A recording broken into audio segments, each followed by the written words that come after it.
Truman boots in brown logger upland.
Hey guys, welcome back to the channel. In today's video, I'm incredibly excited. I'm going to be talking about some Truman boots sent to me by my buddy Mario.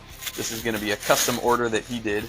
These are going to be the Uplands in Seidel's brown logger leather. And wow, let me get a look at these bad boys. Wow, they are hairy.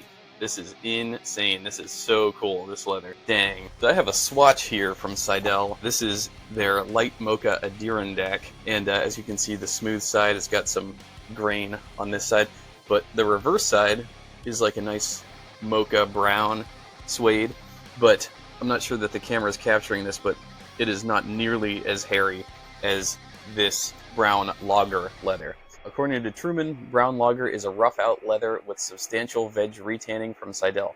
This leather features a hefty use of waxes and oil in the tanning process, making it very weather-resistant, repelling water easily and obscuring nicks, scrapes, and missteps like a champ. In terms of color, we're talking deep brown, with less of an auburn reddish hue like our brown-oiled rough-out upland mock toes. And so this is going to be a plain toe model, structured toe on the 20 last, and very striking is the Truman Boot Company Lug Commando outsole. I love that new outsole. That is so cool. I don't have any on this, I don't think, but super cool. And then just expert craftsmanship, as always, by Truman. Beautifully finished sole edge there. Crazy to think that they were able to stitch through this rubber outsole with that really cool yellow thread. Oh, I love it. Now, the closest thing I have to these is a pair that I'm actually selling. These are my Alden Roy boots in reverse tobacco chamois. I love these, but I need to start thinning out my herd because I'm starting to get a ridiculous amount of boot overflow here. And so these were resold once. These are on a graffiti JR Veg Tan outsole. And they do come with my own Dale's Leatherworks kilties in Natural Chrome Excel. I love these things, but I got to move them. They're priced very fairly on my website. I got these in probably 2015, I want to say, from Context Clothing. So absolutely love them, but they got to go. They, like I said, they were resold by my cobbler Sonny. He did just a bang-up job on them. I'm letting them go for a pretty low price. Breaks my heart, but keep an eye on my boots section on my website because I'm constantly adding new stuff to there.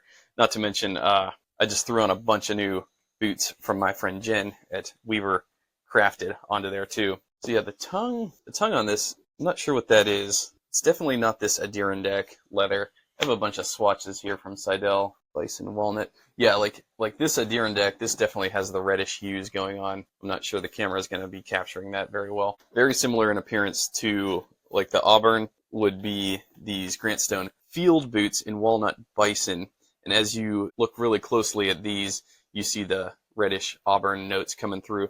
Link to Grant Stone in the description below. All right, so the tongue is 5 1/4 ounce. The upper, well, it is lined, but it's 7.5 ounces thick with the lining. Just crazy character. Whew, I love it. That is incredible. Really good nap on that. Good choice. 5 standard antique eyelets, 4 speed hooks, and 1 eye at the top. That really, I find, makes for a really good, secure lace up. And then, yeah, I'm going to try to get some outside shots of these, but it is cold as a witch's titty out there, and I hate getting outside, but I do it for you guys and for the love of these boots. I really like the way this makeup came together. There's nothing quite like a plain toe brown rough out boot. They're just so easy to wear, so easy to pair with things. And this, what I'm doing here, this lace up, this is a service I offer. Send me your boots and a check for 25 bucks. And I will lace up your boots for you so that you don't have to. Look at that. I love the Truman rawhides. All right. And yeah, one thing that I always find so interesting is just watching Truman boots and how they go about picking leathers. So I have some swatches here of Seidel. This is their Chiha. This is all their Chiha leather. You got yellows, blues, browns, burgundies, greens. Got all kind of stuff here. But Truman always, they're so good at picking their leathers. You know, I don't see them running most of these, especially the looser temper stuff. Hey, you. Stampede. But oh, here's Cattail Grizzly that they ran both the smooth and the rough outside on. Perfect choice there. Love it. So yeah, on the Truman website, they ran this particular leather on the 79 last with a cap toe, which is a really good build. Looking at these boots, the really fuzzy nap on there, it reminds me of when Phil at Ashland Leather was explaining, in his words, what leather was, and he said it's essentially spaghetti. And you can really see that here, especially on the toe, the really hairy toe there. And essentially what leather is it's just highly compacted, interwoven fibers from the animal hide, and you see these fibers sticking out, and it's just cool when they're sort of going crazy like that. Really hairy. Yeah, really great nap. And really good placement of the panels. I see that they emphasize the really hairy portions onto the toe and onto the quarter, and the back heel stays just a little bit more muted. So anyways, with that, I want to hear your thoughts. What do you think about these amazing leathers that Truman continues to run? I'm always impressed by their selections. I hope to see more makeups like this into the future. As always, I will leave a link in the description below for Truman. If you click that link, I might get a small commission. And if you use my code Dale at checkout, you can save 10%. And anyways, thanks so much for watching, guys. I'm Dale of Dale's Leatherworks. End of transmission.